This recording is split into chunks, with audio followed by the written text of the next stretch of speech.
Qala Allah Ta'ala fil Qur'anil Karim, a'udzu billahi minasyaitonir rajim. Ya ayyuhallazina amanu taqullaha haqqa tuqatih wa la tamutunna illa wa antum muslimun wa qala aidan qul in kuntum tuhibbunallaha fattabi'uni bikumullahu wa yaghfir lakum dzunubakum wallahu ghafurur rahim. Alhamdulillah, kita banyak-banyak bersyukur pada Allah Subhanahu wa taala karena hari ini kita masih dihidupkan kembali. Kita masih diberikan kesempatan untuk beribadah, kita masih diberikan kesempatan untuk bertaubat, kita masih diberikan kesempatan untuk bekerja, kita masih diberikan kesempatan untuk melakukan kebaikan. Karena sejatinya hidup kita ini tidak lain tidak bukan memang untuk beribadah. Di luar pada itu tambahan-tambahan saja.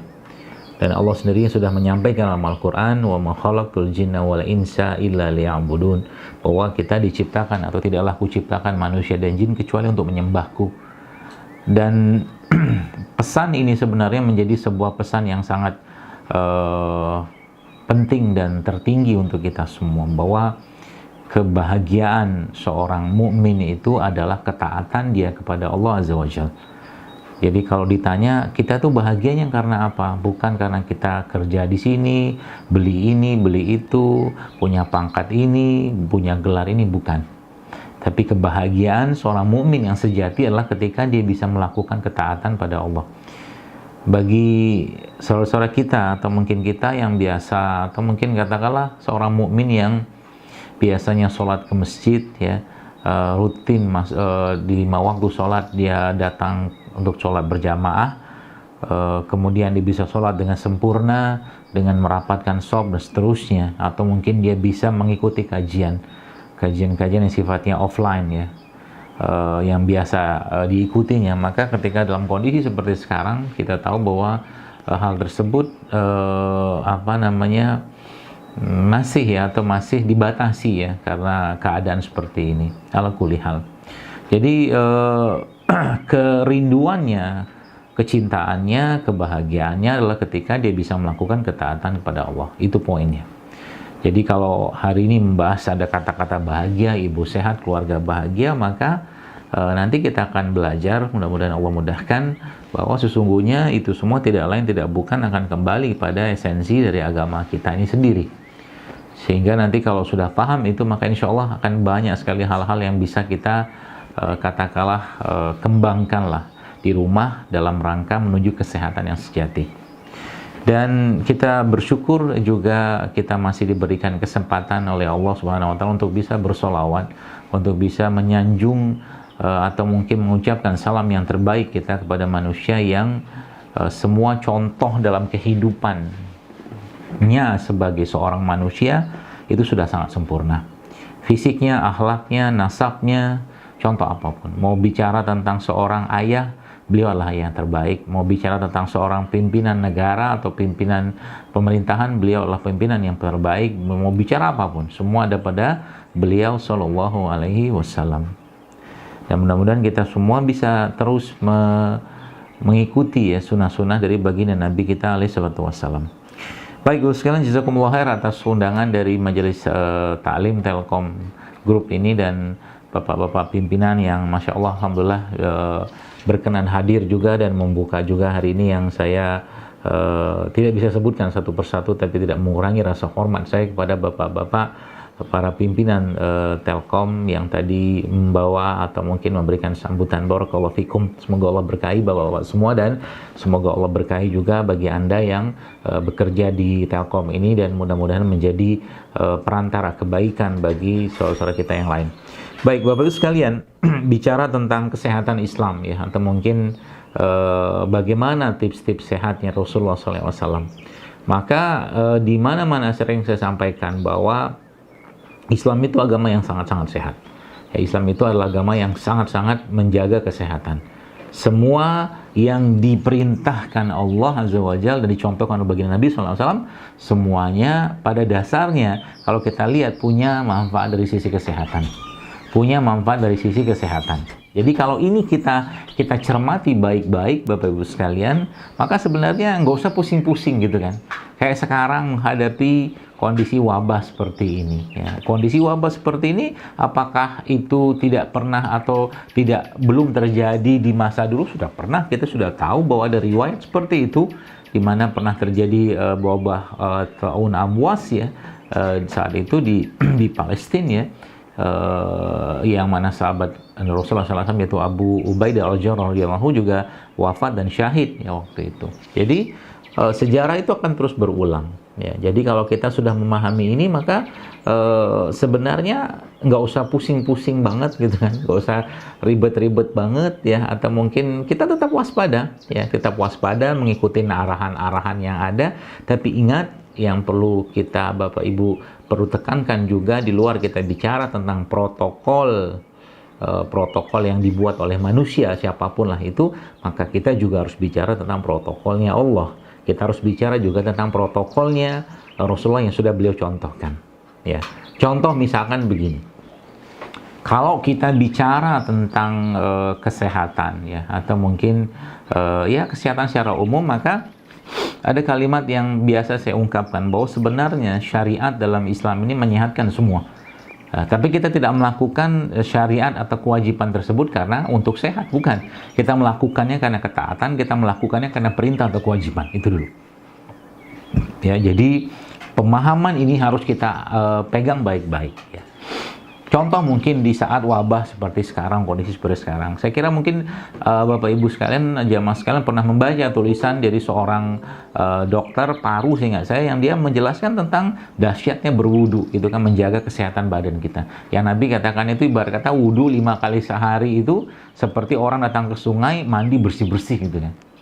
Ya, jadi di saat wabah pandemi seperti sekarang ini ya jangan pernah putus wudu, jangan pernah putus wudu. Ya. Itu salah satu cara kita menjaga diri kita. Ya, kalau batal wudhu lagi, gitu aja terus. Ya, seperti itu. Itu salah satu saja. Apalagi yang lain yang mungkin kita bisa angkat ya sebelum kita masuk ke poin-poin pentingnya. Ya, bahwa ujian ya, kita tahu bahwa manusia itu atau dunia ini adalah ujian. Jadi nggak usah heran dan nggak usah heboh dan nggak usah terlalu paranoid luar biasa gitu kan, atau khawatir luar biasa, karena yang pasti akan ada ujian. Dunia ini adalah ujian. Maka kalau Anda yang mengikuti ujian, katakanlah di sekolah, kita mengikuti ujian di sekolah zaman dulu mungkin, atau kuliah ya, biasanya kita lebih kuat ya, lebih intens belajarnya. Jadi kayak ujian kayak sekarang begini ya, ujian katalah Allah memberikan, terlepas dari apalah katanya virus ini katanya buatan konspirasi, itu lain cerita lah, tapi itu terjadi semua karena takdir Allah. Yang saya mau bahas adalah ini ujian ya, ini ujian. Karena kalau Allah berkehendak tidak ujian ya nggak ujian gitu lah ya. Nah, maka kalau bicara ujian ya pastinya kita belajar lebih kencang ya, kita lebih intens belajarnya ya. Nah, maka juga sama sebenarnya kalau kita bicara tentang syariat tadi secara umum ya, Bapak Ibu sekalian, maka inilah saatnya kita juga meningkatkan intensitas kita dalam meningkatkan imun atau imannya kita secara khusus. Karena imunitas atau kekebalan seorang yang beriman atau seorang mukmin itu adalah imannya. Jadi kekebalan seorang mukmin itu adalah imannya. Iman yang membentenginya. Kita punya zikir, kita punya Al-Quran ya. Kalau saya tanya kepada Bapak Ibu sekalian ya, apakah Al-Quran itu bisa menjadi pelindung kita dari berbagai macam penyakit? Jawabannya apa? Harusnya kalau kita meyakini itu ya, harusnya kalau kita paham bagaimana Allah menjelaskan tentang itu, harusnya kita jawab iya. Artinya apa? Di saat wabah seperti sekarang, maka saatnya kita meningkatkan bacaan Al-Quran kita, ya, meningkatkan tilawahnya, ziyadahnya, murojaahnya, seperti itu. Karena itu meningkatkan iman kita. Kalau imannya sudah naik, tenang kita, bahagia kita, aman. Jadi kalau hari ini bicara tentang ibu sehat, keluarga bahagia, gitu, ada kata-kata bahagia, maka bahagianya karena apa? Bahagianya karena iman. Bahagianya karena imannya yang bertambah, meningkat, yang akhirnya membuat jiwanya, ruhnya sehat. Ya. Nah, nanti di situ kita akan tahu bahwa sebenarnya Tubuh manusia kayak kita bagi dua gitu kan. Allah menciptakan kita tuh dengan dua dimensi lah. Dimensi ruhnya, dimensi hatinya, jiwanya, pikirannya yang nggak kelihatan atau goib, ya, dan dimensi raganya. Nah, dua hal ini ya, kalau kita bicara pada sisi atau mungkin di keluarga, ya, maka itu yang harus dikuatkan. Ya, dimensi ruhnya, ya, dimensi hatinya itu harus dikuatkan. Dan mereka ada makanannya, Bapak sekalian. Ya. Mereka ada makanannya. Kayak seperti apa? Contoh mungkin begini. Kalau kita misalkan ya pergi berobat ke dokter gitu ya, atau ke herbalis atau seorang terapis. Misalkan penyakit itu nggak sembuh, ya, penyakit itu nggak sembuh, maka biasanya sang dokter atau terapis itu akan memberikan tambahan obat, ya, atau dosisnya dinaikkan. Nah, sama juga dengan ruh kita atau jiwa kita itu, ya, atau hati kita itu. Dia juga dia meminta tambahan. Karena dosa seorang manusia, kita semua ini kan berlimpah ruah setiap hari. Ya, maka subhanallah, dia butuh tambahan lagi dosis, dinaikin dosisnya. Jadi kayak sekarang kalau kita bicara tentang keluarga bahagia, ibunya sehat, bapaknya sehat, maka satu hal yang harus Anda kerjakan sebagai pasangan suami istri di rumah, naikkan ketakwaan dan ketaatan Anda kepada Allah, maka keluarga Anda akan bahagia. Itu kata kuncinya. Itu yang pertama, akan bahagia kan? Yang kedua, kalau sudah melakukan seperti itu, maka otomatis, Ibu sekalian, akan sehat. Raga tuh hanya mengikuti saja. Loh kok bisa? Nah, Nabi udah jelaskan. Nabi SAW sampaikan bahwa dalam tubuh kita, iza sholat jasada kulluhu, wa iza fasada jasada kulluhu. Bahwa dalam tubuh kita itu terdapat segumpal daging. Kata Nabi SAW seperti itu. Dia itu panglimanya. Daging itulah hati, ya, kolbu kita. Ya, maka disehatkan kolbunya. Kolbunya, hatinya itu disehatkan. Menyehatkan hati itu seperti saya jelaskan tadi, sebagaimana raga punya makanan, ya. Bagaimana caranya? Caranya adalah dengan cara memberi dia makanan. Makanan dia berupa ketaatan atau ibadah-ibadah. Misalkan nih, contoh misalkan di saat wabah seperti sekarang, Bapak sekalian, ya. Satu hal yang harus atau mungkin perlu kita kerjakan adalah naikkan dari dosis ketaatan kita pada Allah. Mungkin yang biasa sedekah mungkin satu hari misalkan 10.000, misalkan lah contoh, itu kan naikin jadi 20.000. Atau yang sudah sedekah 50.000 naikin jadi 100.000. Itu saya katakan dosis yang dinaikin. Kalau itu Anda kerjakan semua ketaatan kepada Allah, maka insya Allah dia akan memberikan kebahagiaan. Kan judulnya, jadi sehat itu efek samping saja sebenarnya. Sehat itu adalah efek samping dari sebuah ketaatan kepada Allah Azza wa Jalla dan kepatuhan kepada sunnah Nabi SAW. Kemarin saya ada Zoom juga, ya, webinar juga dengan salah satu majelis taklim, yaitu di daerah mana itu, lupa, Tangerang atau mana, mungkin Tangerang, kalau lupa lah saya. Ya, itu kita membahas tentang hubungan atau poros antara otak dan usus gitu kan. Itu jelaskan tek-tek gini, ternyata mereka tahu bahwa ternyata sumber muasalnya penyakit-penyakit degeneratif, ya, bahkan kanker sekalipun itu ternyata bermula dari usus yang bermasalah, ya. Jadi kalau sekarang kita bicara tentang, tadi saya pernah ada kata-kata saya, kekuatan imunitas orang tua itu akan diturunkan kepada anaknya. Kalau orang tuanya imunitasnya kuat, anaknya juga akan kuat, insya Allah. Seperti itu. Ya, jadi kalau tiap hari yang dikonsumsi, yang dimakan, ya, yang diminum adalah minuman-minuman yang tidak sehat, ya, yang tidak diperlukan oleh badan kita, ya, terbentuklah imunitas yang lemah, ya. Bahkan kalau cuma sekedar kayak gini lah, contoh begini, kalau kita mau nilai gitu ya, ketika musim hujan, baru aja musim hujan gitu kan, tiba-tiba anaknya batuk pilek gitu kan. Musim kering juga kayak begitu. Kadang-kadang ketakseimbangan atau mungkin perubahan cuaca itu akhirnya menyebabkan ketakseimbangan di badannya. Artinya tubuh anak atau tubuh kita itu nggak bisa beradaptasi dengan alam. Ya, kenapa tidak bisa beradaptasi dengan alam? Karena mungkin jarang kenal sama alam, jarang dapat sinar matahari, jarang berinteraksi dengan tanah. Anak-anaknya itu masya Allah jarang dikenalkan dengan alam gitu kan. Seperti itu. Jadi kalau hujan, tunggu bentar hujan net gitu kan, hujan 1 menit 2 menit biar kotorannya atau asam apa segala macam tuh turun, habis itu suruh mereka mandi hujan. Becek-becekan, kenalan sama alam. Ya gitu loh. Kalau bisa ibu bapaknya ikut-ikut mandi ya tetap menjaga kesopanan, tentunya mandi aja bareng sama anak-anak. Gitu loh.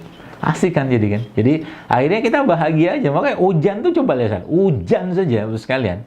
Hujan tuh nggak bikin, ada ceritanya, kita sering ada orang menyalahkan hujan bikin jalanan bolong lah segala macam. Emang jalannya jadi yang maju begitu hujan.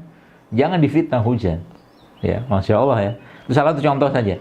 Berdekatan dengan alam. Jadi kalau sekarang kita bicara keluarga ini mau sehat, mau bahagia, jangan jauh-jauh dari alam. Jangan jauh-jauh dari alam. Karena manusia tidak akan bisa lepas dari alam kehidupannya. Ya, maksudnya kehidupan dalam kehidupan makronya dan kehidupan mikronya. Contoh saja, bagi Anda yang mungkin kerja di Telkom, ya, pergi pagi katakanlah, kemudian sampai di kantor seharian gitu di gedung, ya, nggak kena sinar matahari. Percayalah saya, Anda punya potensi kena penyakit. Coba aja. Atau mungkin yang terus-menerus kerja. Tadi saya sempat mendengar tadi Pak Tengku ya mengatakan tentang tidurnya Nabi. Orang sukses itu, Bapak Ibu sekalian, bukanlah orang yang tidurnya sedikit. Oke, silakan tidur sedikit. Silakan tidur sedikit, tapi tidak tidurnya itu dalam rangka mengkaji agama Islam, beribadah kepada Allah. Tapi kalau tidak tidur hanya sekedar urusan dunia, berarti kita tidak cinta atau tidak belum membuktikan cinta kita kepada baginda Nabi alaihi salatu wassalam. Karena Rasulullah SAW tidurnya habis Isya. Bisa beliau tidur, nanti malam beliau bangun untuk melakukan sholat malam, nanti menjelang subuh, habis subuh masuk, kemudian beliau tidur sebentar antara azan subuh dan iqomah, lalu beliau berdiam diri di masjid ya sampai waktu syuruk ya dan duha juga, lalu akhirnya beliau melakukan aktivitas, nanti siang ya baru beliau tidur lagi, dan namanya tidur siang atau qailullah ya, atau tidur siang. Dan beliau tidak tidur setelah asar, beliau tidak tidur setelah maghrib, beliau tidak tidur setelah subuh. Itu waktu-waktu terlarangnya kita untuk tidur. Jadi sekarang kalau kita bicara tentang kesehatan, kebahagiaan ya, kan sudah saya jelaskan di awal tadi, bahwa kalau engkau benar-benar mencintai Allah, kata Allah dalam Al-Quran dalam surah Ali Imran, fattabi'uni yuhibbukumullah yaghfir lakum dzunubakum wallahu ghafurur rahim. Ikutilah Allah, ikutilah aku, kata Rasulullah. Rasulullah itu sebaik-baiknya contoh. Apa yang kita mau contoh, semua ada pada beliau alaihi salatu wassalam. Contoh lagi misalkan, hari ini kan tanggal 19 Safar. Dengan saya 20. Besok itu tanggal 21 bulan Safar.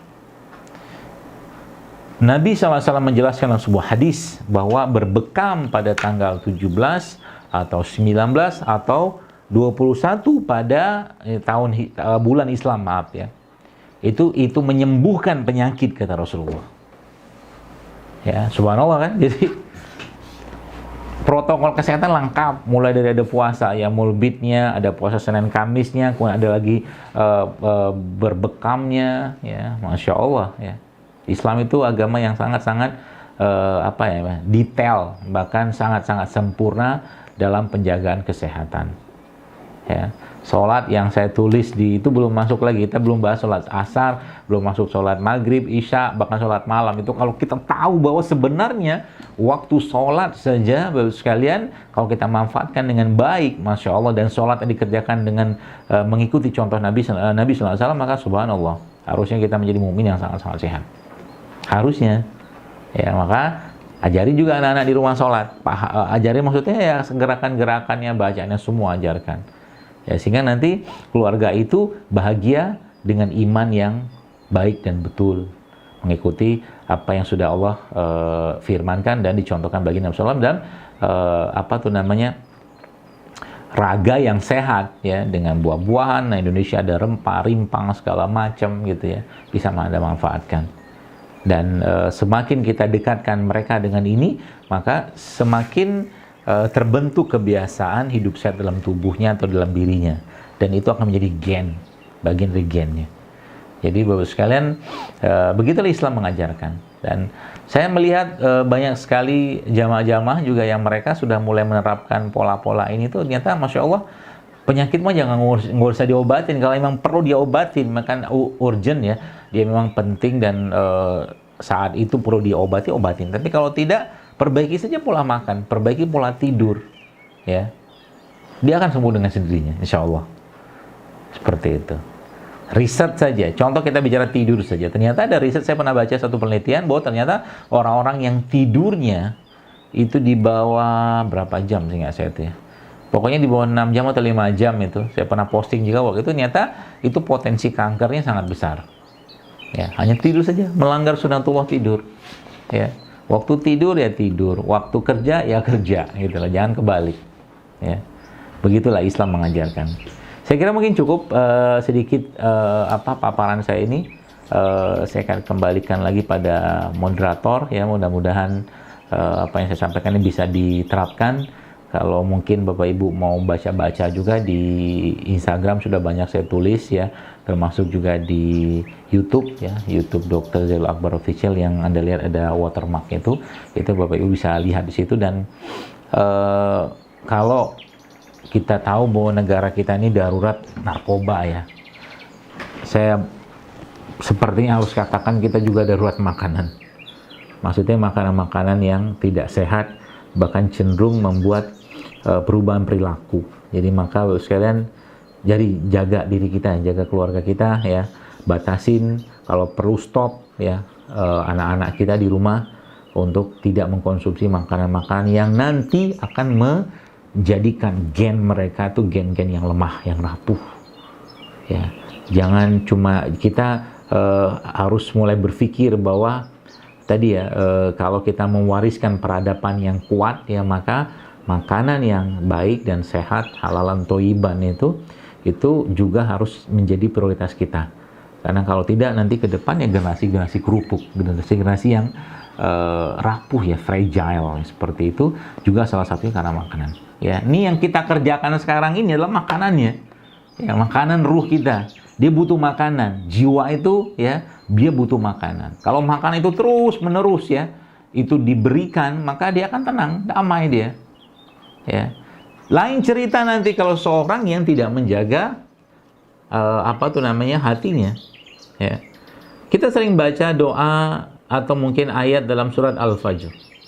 Yang ayat terakhir yang bunyinya, A'udzubillahi minasyaitonirrajim, ya ayyatuhan nafsul mutmainnah irji'i ila rabbiki radiyatan mardiyah fad'uli ibadi wadkhuli jannati. Wahai jiwa-jiwa yang tenang, kembalilah kepada Tuhanmu ya Allah. Jadi orang-orang yang meninggal itu, mereka subhanallah ya, dipanggil Allah dalam keadaan yang tenang. Gimana mau tenang kalau seandainya hidupnya tiap hari marah-marah, benci-benci, baper-baper, nggak mau membuka hatinya. Ini saya katakan mungkin bisa jadi makanan ruhnya, makanan hatinya kurang, dosisnya kurang. Ya. Nah, ini yang perlu Bapak Ibu sekalian, atau mungkin kita perlu kerjakan di rumah, ajarkan itu kepada anak-anak, khususnya berkaitan dengan ketaatan tadi. Ya, ketaatan atau perintah dari Allah dan sunnah-sunnah Nabi SAW. Ya. Jadi kesehatan itu dimulai dari iman. Ya. Kebahagiaan itu dimulai dari iman. Percayalah. Berapa lama ketika kita dulu wisuda S1, mungkin S2, atau mungkin S3 segala macam, atau mungkin menikah, berapa lama kita bahagia? Nggak lama kok bahagianya. Hal-hal yang berhubungan dengan duniawi biasanya, itu biasanya bahagianya nggak lama. Tapi hal-hal yang berhubungan dengan akhirat atau dengan kebaikan, biasanya dia everlasting bahagianya. Jadi kayak sekarang ini ya, saya perlu sampaikan bahwa ya saatnya kita menaikkan kebahagiaan tadi, jiwa kita, keluarga kita, dengan lebih banyak lagi melakukan ketaatan kepada Allah Subhanahu wa taala. Ya. Bagaimana caranya? Macam-macam. Baca Quran, bangunin istri malam-malam, sholat tahajud bareng mungkin gitu kan. Atau kalau enggak ajarkan Al-Quran kepada anak atau bapaknya, ibunya. ya juga belajar atau baca Al-Quran, mentadabburi Al-Quran dan mengkaji ilmu. Itu kebahagiaannya di situ. Ya. Baru nanti kita bicara raga. Baru nanti kita bicara memberi asupan kepada tubuh. Ya. Percuma Bapak Ibu sekalian, boleh saya katakan percuma raga terus-menerus diberikan bahkan makanan yang sehat sekalipun, tapi ruhnya atau hatinya tidak diberikan asupan. Ya. Maka seorang mukmin atau orang beriman itu sebenarnya dia lebih mementingkan bagaimana memberi asupan kepada raga, kepada ruhnya, kepada jiwa, kepada hatinya. Bagaimana cara kita mengajak itu semua, atau bagaimana cara kita mengajarkan itu atau maksa itu, ya contoh, tentunya dengan memberikan contoh ya pada diri kita sendiri, dan khususnya ya memaksakan diri kita untuk melakukan kebaikan atau ketaatan tadi, dan itu akan menjadi contoh buat anak-anak di rumah. Ya, seperti itu. Ya, atau mungkin buat anggota keluarga di rumah. Contoh mungkin begini. Kalau Anda, Abdullah bin Abbas mengatakan bahwa pemimpinnya orang di dunia adalah orang-orang yang dermawan. Orang-orang yang ya dermawan, sudah tahu lah ya. Maka kita perlu membangun jiwa kedermawanan kita buat diri kita sendiri dan juga pada anak-anak kita, ya, sehingga nanti itu menjadi bahan bakar atau makanan yang terus-menerus dia minta dalam dirinya. Contoh mungkin begini. Contoh ya, ini contoh ya. Ini kita bicara sehat yang ruh dulu atau hati dulu ya. Biasanya mungkin semoga Allah jaga kita semua. Saya pribadi kadang-kadang ngasih contoh sengaja memberi contoh kepada anak-anak ya, ketika datang ke masjid bawa uang ya untuk dikencelangin ke masjid. Nah ternyata itu terus menerus dia lihat, akhirnya ketika dia datang ke masjid dia tunjuk celengan nih, minta duit, bilang mau celeng di situ.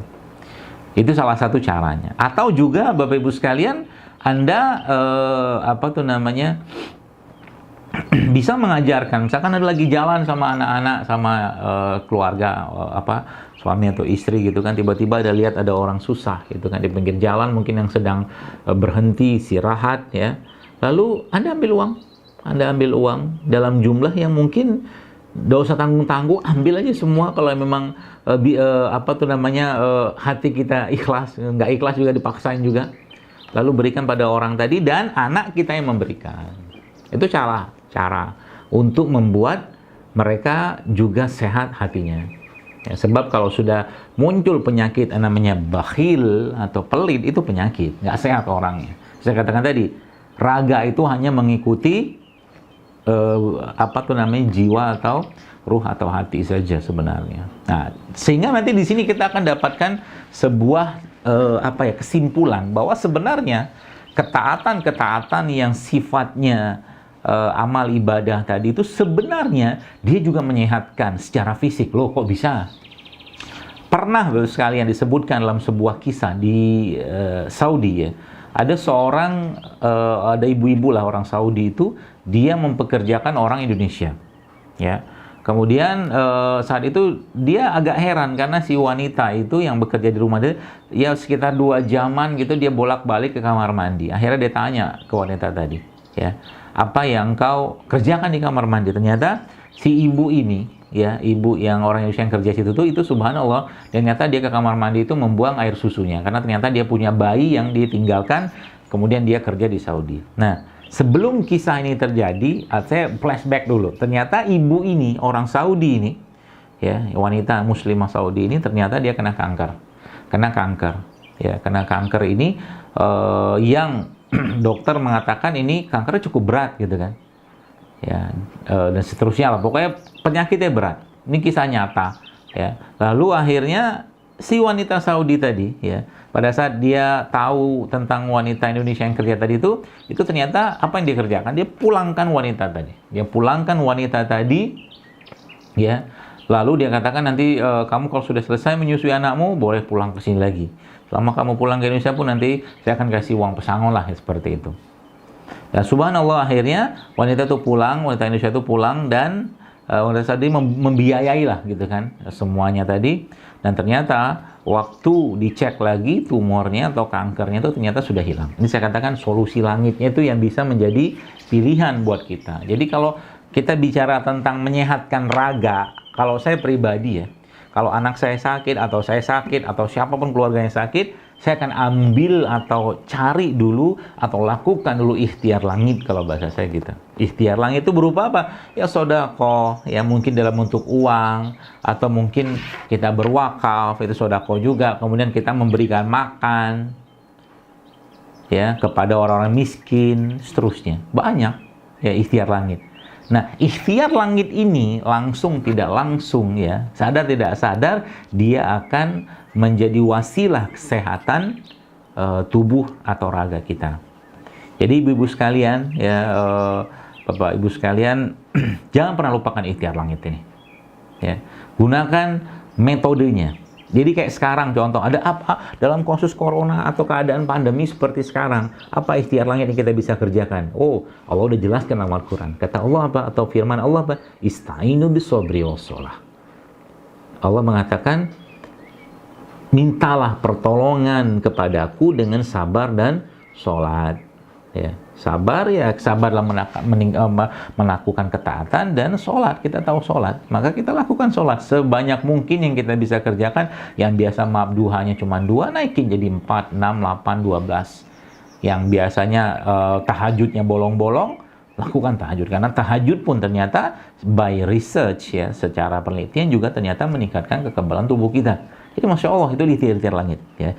Maka tadi ya, kalau kita bicara ibu yang sehat, kalau judulnya kayak begitu ya, atau katakanlah keluarga yang sehat, maka yang pertama kali mereka harus lakukan atau jaga adalah kesehatan iman. Kesehatan iman ini tadi ya, itu kesimpulannya, dengan cara melakukan ketaatan. Naikkan ketaatan, perbanyak berbuat baik di era wabah seperti sekarang, nanti Anda akan sehat. Coba aja lihat, karena tadi ya ada efek keberkahan dari situ. Nah, lalu sekalian, barulah kita masuk nanti yang kedua ya. Yang kedua, tapi sebelum masuk yang kedua nih, saya mungkin cerita sedikit lah ya. Saya dulu waktu anak saya yang pertama itu sakit ya, itu masya Allah pernah satu hari sakit, umurnya waktu sekitar masih berapa tahun ya, 3 tahunan sih nggak saya, 3 tahun, 3-4 tahun. Itu anak itu sakit, dan entah apalah sakitnya, kita nggak tahu juga, dicek sana sini segala macam, sampai akhirnya anak itu lumpuh. Anak itu lumpuh apa segala macam. Lumpuh itu maksudnya nggak bisa jalan, nggak bisa gerak, ya entah cikungunya atau apa, kita nggak tahu asal itu.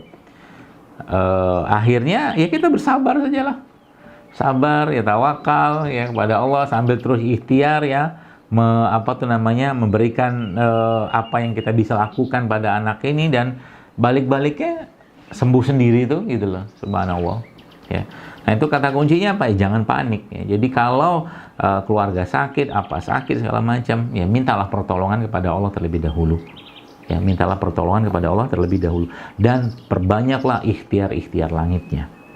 Baik, Ibu sekalian, jadi keluarga sehat, ibu sehat, ayah sehat. Yang sehat tadinya adalah imannya ya. Kemudian yang kedua adalah sehat raga. Ya, sehat raga ini kita tahu ya. Jadi nanti dari sini kita akan mulai paham bahwa sebenarnya banyak sekali penyakit-penyakit yang terjadi pada saat ini itu terjadi karena apa? Karena memang kita yang mengundang mereka datang. Ya. Manusia modern yang mengundang mereka makan atau datang, maaf. Kemarin saya sempat lihat cuplikan berita di YouTube TVRI gitu kan, tahun 1982. Itu yang nonton ada 2 juta itu, Masya Allah. Jadi waktu saya lihat situ ada rapat pejabat-pejabat lah gitu kan. Itu zaman dulu tuh nggak ada plastiknya, jadi cuma gelas-gelas aja mereka minum. Ya kalau kita tahu sekarang kan, kalau udah rapat tuh biasa penuh dengan plastik-plastik kan, segala macam. Memang ada hubungan dengan apa? Ada hubungan lah jelas ya. Semakin banyak ya makanan-makanan olahan, minuman-minuman olahan yang kita masukkan ke badan kita, maka semakin tidak sehat kita, semakin tidak sehat tubuh kita. Kalau tidak sehat tubuh kita itu dalam akhirnya menyebabkan lemahnya imunitas seseorang, baik bapak atau ibunya atau calon bapak ibunya, maka kelemahan imunitas tadi akan diwariskan kepada anak-anaknya. Ya, kelemahan ibu bapaknya tadi akan diwariskan kepada anak-anaknya. Maka lihat saja bagaimana Allah berbicara tentang ini. Bagaimana Al-Quran menjelaskan tentang ini semua. Salah satunya, biasa kalau saya lebih suka mentadaburi gitu, mentadaburi apa-apa yang Allah ciptakan. Mentadaburi, melihat dengan mata hati kita, juga dengan mata kepala kita, apa yang Allah ciptakan di atas bumi ini. Ya. Sering, misalkan contoh pertanyaan begini, antara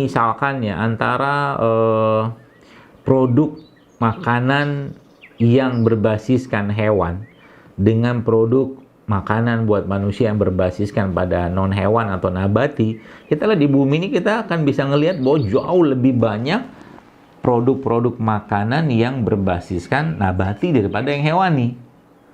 Gitu kan. Jadi Allah memberikan kemudahan kepada kita untuk lebih banyak mengkonsumsi atau mendapatkan katakanlah produk-produk yang non hewan atau nabati, ya, sayur, buah-buahan segala macam. Bukan kita tidak makan yang hewan karena kita bukan vegetarian, Rasulullah tetap makan daging, bukan itu maksud saya, tapi lebih banyak gitu. Sehingga ini salah satu pesan yang biasanya saya sampaikan kepada ibu-ibu para penguasa dapur ya, adalah coba mulai diperbaiki isi dapurnya atau isi kulkasnya atau lemari esnya. Dengan cara apa? Ya kalau saya biasanya saya lebih banyakin masukin kalau pas lagi belanja gitu ya, buah-buahan itu saya penuhin di situ ya. Jadi anak-anak akan melihat kebiasaan hidup sehat kita. Ya, itu salah satunya. Kemudian apa lagi yang kita bisa lakukan Bapak sekalian? Kenalkan mereka dengan dengan tumbuhan-tumbuhannya. Anak saya tahu banget tuh kalau kayak lagi batuk pilek gitu kan, dia akan cari saya terus bilang, "Ayah, mau minum herbal," dia bilang gitu kan. Herbal yang saya minum kan cuma sederhana aja sebenarnya. Ya, kadang-kadang cuma habatus sauda ya, atau mungkin bubuk-bubuk rempah-rempah atau rimpang, saya campurkan madu, saya masukkan ke dalam mulutnya terus didorong pakai air gitu kan. Maksudnya disuruh dia minum habis itu. Hal-hal sederhana. Ya, sehingga nanti di rumah ya sekalian, kalau kita bicara kesehatan raga ini sebenarnya simpel. Tubuh kita tuh kalau dia diberikan makanan yang dia dibutuhkan, insya Allah dia akan melakukan kerjanya sendiri. Ibarat kata mau mobil premium lah gitu kan, premiumnya disuplai terus untuk bisa menggerakkan mesin gitu kan, maka mobil tadi bisa jalan. Tubuh manusia juga sama. Dia bisa melakukan kerjanya kalau bahan bakarnya disuplai. Nah, bahan bakar tubuh kita itu apa? Ya, bahan bakar tubuh kita itu kalau kita tarik lagi, kita akan ketahuan atau mungkin kita akan mendapatkan kalimat atau kata asam amino. Kan gitu. Asam amino itu bahan bakar tubuh kita. Dari mana kita dapatkan asam amino? Ya, asam amino itu dari semua ya. Banyak produk-produk yang berbasiskan asam amino, tapi yang paling saya biasanya itu paling mudah kita ingat adalah madu dan kurma. Ya, madu dan kurma. Maka madu dan kurma itu jangan pernah hilang atau jangan pernah tidak ada di rumah Anda. Ya. Karena itu sebenarnya dia bukan cuma sekedar makanan, tapi dia juga bisa berperan sebagai obat sebenarnya. Ya, bisa berperan juga sebagai obat. Ya, itu salah satu contohnya. Kemudian apa lagi Bapak sekalian? Siapkan di rumah.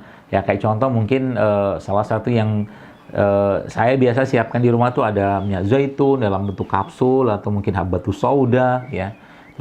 Itu cara ikhtiar kita.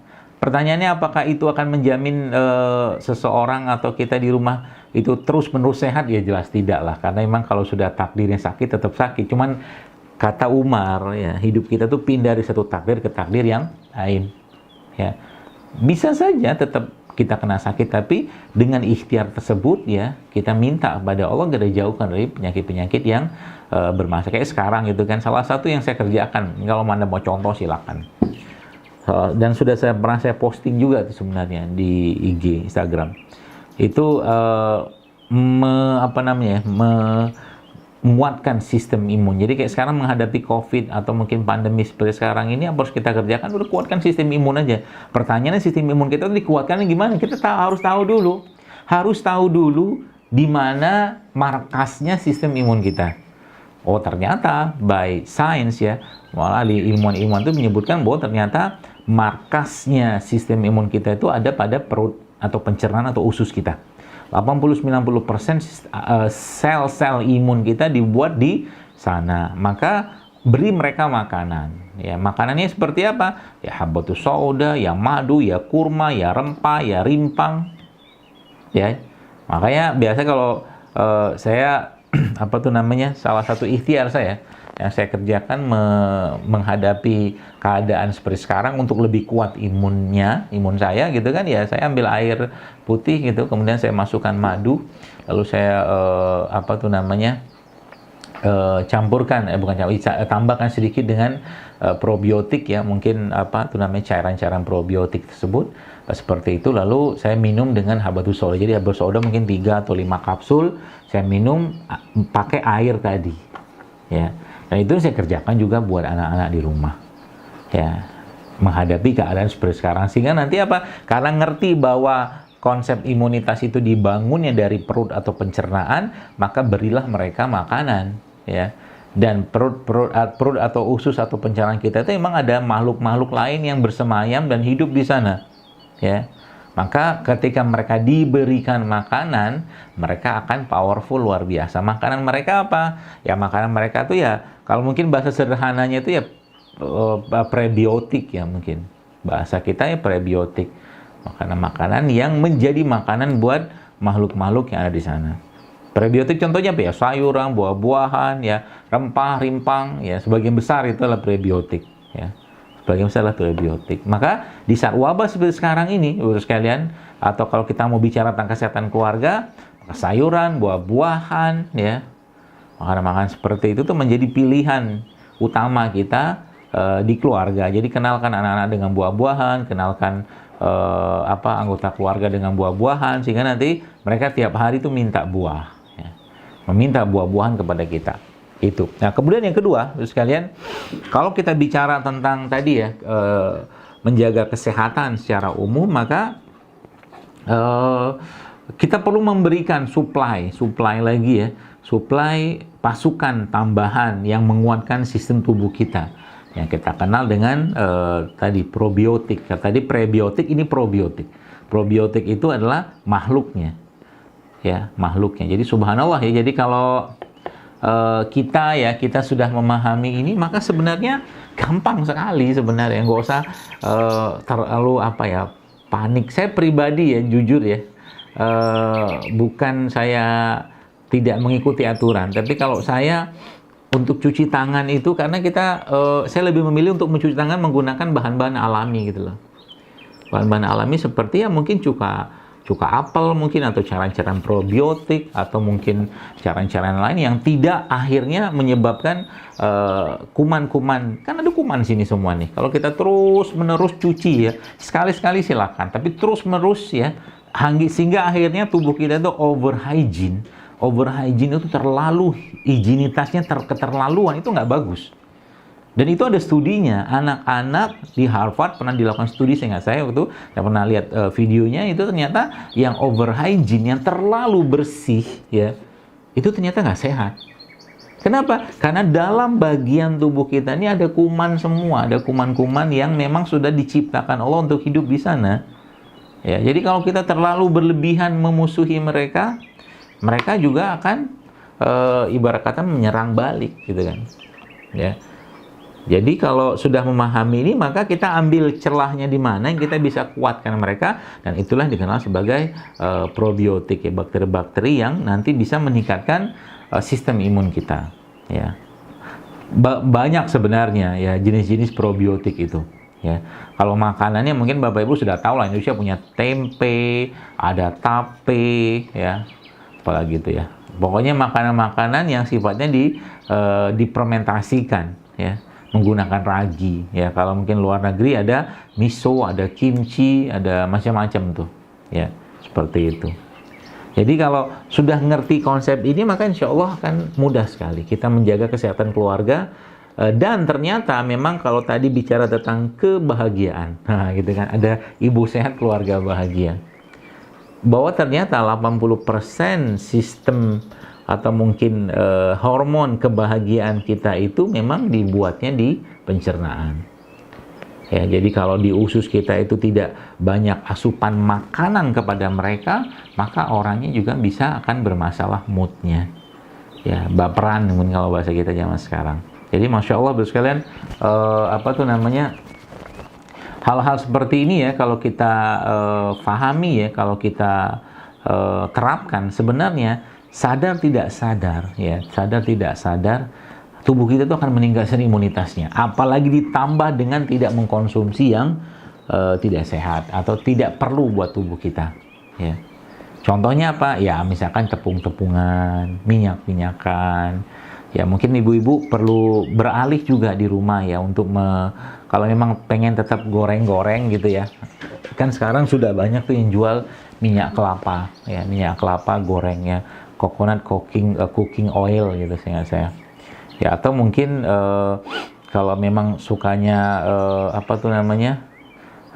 nah tetap pengen makan nasi, misalkan ya carilah beras-beras atau nasi atau ya beras terutama yang tidak memberatkan badan. Kayak beras coklat ya, beras merah, beras hitam ya, seperti itu.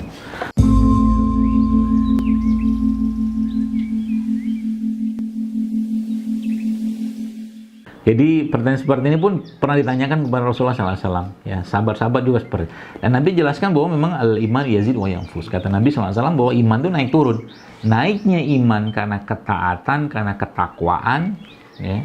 Turunnya iman karena dosa dan maksiat yang dikerjakan. Nah, di situ kan ada ketaatan dan dosa. Nah, tinggal dipilih aja. Ya, tinggal dipilih. Nah, cuman kan memilih ini kan memang kita perlu sarana-sarana. Sarana-sarana maksudnya hal-hal yang menguatkan kita. Contoh mungkin kalau Anda rutin bergaul sama orang yang gemar bersedekah atau bersedekah, maka lama-lama Anda akan ikut dia. Jadi yang biasanya nggak rutin sedekah atau sedekah, lama-lama jadi gemar bersedekah. Kemudian Anda bergaul sama teman sahabat ya, atau ya teman lah gitu kan, yang dia Anda tahu nih orang rutin banget sholat tahajud misalkan. Akhirnya lama-lama Anda juga sholat tahajud. Ya. Jadi kalau cerita tentang menjaga iman itu memang salah satu yang perlu Anda kontrol adalah lingkungan. Sahabat, teman, pilih ya. Termasuk juga tontonan, WhatsApp-an gitu kan. Itu juga harus Anda kontrol sekalian, harus Anda kontrol. Itu yang sebenarnya itu nomor 2, tapi nomor 1-nya justru malah ibadah itu pada dasarnya, ibadah-ibadah tuh kita malas ngerjainnya, maka kudu dipaksain. Nah, ketika sudah contoh begini, saya sering banget sampaikan begini.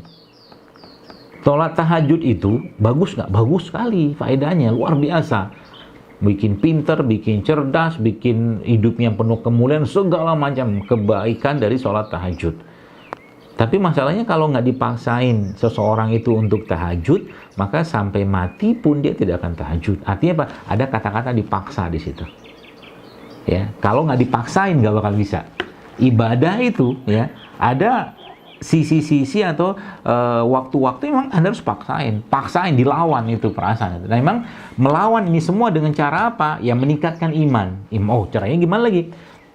Pelajari hikmah atau fadilahnya atau keutamaannya ya dengan mengikuti kajian-kajian ilmu juga bisa ya. Kemudian ya baca kitab-kitab ya, kemudian diskusi dengan orang-orang yang paham agama, lama-lama naik sendiri imannya, tek. Saya kira nanti standarnya dapat tuh, dapat. Jadi kalau standar sudah dapat, jangan turunkan di standar. Contoh misalkan standarnya, jadi Anda harus punya standar dalam ibadah. Ya, bahasanya tanda kutip standar tadi. Contoh misalkan ya sudah kalau ibadah-ibadah wajib kan nggak usah dibahas lah. Itu kudu dipaksain. Tapi ibadah-ibadah yang sunnah, Anda harus punya standar. Contoh mungkin jangan pernah kelewatan. Saya tidak mau, misalkan lah Anda berkomitmen ya, nggak mau kelewatan sholat sunnah fajar atau sholat sunnah qobliyah subuh. Jangan, kalau ketinggalan, nyeselnya luar biasa. Itu udah bener tuh imannya tuh. Ketinggalan sholat sunnah fajar ya. Kenapa? Kata Nabi SAW, sholat sunnah fajar itu lebih baik kepada dunia dan isinya. Coba. Nah, hal-hal seperti itu dijaga terus. Ya, dijaga dengan cara baca, ya, ngobrol, diskusi, segala macam. Ya, mengikuti kajian-kajian, ya. Itu sholat fajar. Dan miliki standar. Contoh mungkin, misalkan sholat duha Sholat duha standarnya ya biasanya standar yang kita terapkan misalkan 4 rakaat satu hari tiap hari. Udah jangan pernah turunkan itu. Ya, jangan ketika muncul keinginan untuk diturunkan maka langsung lihat baca keutamaan sholat duha apa. Pagi misalkan Rasulullah SAW mengajarkan kepada kita untuk bersodako karena pagi-pagi ada malaikat yang mendoakan orang yang bersodako. Maka pelajari hadisnya. Apa fadilah sodako? Apa keutamaan orang sodako? Seperti itu. Jadi setiap kejahilan yang kita rasakan itu dilawan dengan keilmuan. Ya. Kalau sudah kayak begitu maka lama-lama imannya akan terus naik atau minimal dia stabil ya pada titik tertentu, nggak turun langsung, nggak turun. Ya. Dan kata Nabi SAW, iman seseorang itu tergantung dengan siapa teman atau sahabatnya. Maka pilihlah teman yang membuat iman Anda jauh lebih baik. Jadi kalau berteman dengan orang yang tidak membuat iman Anda jauh lebih baik, ya nggak usah berteman ya maksudnya nggak usah teman dekat gitu kan, teman biasa aja lah, hai gitu doang ya, seperti itu. Baik, ini bagus nih pertanyaannya. Jadi kalau sebenarnya gini Bapak Ibu sekalian, kalau seandainya aktivitas Anda memerlukan memerlukan energi ya atau tenaga yang cukup atau di atas normal biasa orang yang beraktivitas. Contoh mungkin naik turun tangga, atau warawiri sana kemari, ya mungkin Anda perlu kayak suplemen. Jadi bentuknya itu kayak suplemen sebagaimana Anda atau ada orang minum vitamin C. Bapak Ibu tahu ya bahwa kebutuhan vitamin C kita itu sehari cuma 50 mg yang saya tahu. Anda bayangkan ada orang satu hari minumnya 500 mg atau bahkan 1000 coba. Ya. 1000 mg vitamin C dan akhirnya ketahuannya dari mana? Ketahuannya dari urin. Urinnya akhirnya berubah menjadi kuning. Ya, itu kan tanda asam dan memang vitamin C ini adalah asam. Jadi nanti kalau kita mau melihat indikator tubuh kita itu bermasalah atau tidak ketika kita mengkonsumsi sesuatu itu berlebihan atau tidak, kita lihat sendiri aja. Kok habis minum ini makin lemes ya? Kok habis minum ini tiba-tiba BAB saya malah nggak lancar ya? Kok habis minum ini katakanlah urin saya mungkin pekat banget? Nah gitu-gitu. Indikator-indikator ini yang Anda perlu lihat. Ya.